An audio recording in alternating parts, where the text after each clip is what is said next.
අනේ කුසරජතුමා මෙහෙම කියනකොට ප්‍රභාවතියට අඬුම් කියනවා.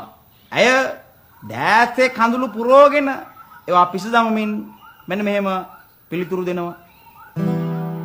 තොල්පෙති විතරක් පළමු ආදුවෙන් දෙමන් සේපාලි තාලක මුගයිලා මෙනි පුරාදේ කිකයිලුන නිල්ලාසුත කුමාරයාට මේ කහල හරදවස්සව පුපුරන්න වගේ කුමාරයා මෙන්න මෙහෙම කියනවා. නිවලම් මොකටද මෙතරම් පැලදුවේ සමනලියේ උස්සඩි පාවහන් යුගලයයි විසිවී ලොල්ලේ මල් පෙටිවල පාට ගෑවේ ඉසියු මැලි දෙතොලේ කොළඹ ගිහින් ඉගෙන ගත්තේ ඕවද මගේ කෙල්ලේ කොළඹ ගිහින් ඉගෙන ගත්තේ ඕවද මගේ කෙල්ලේ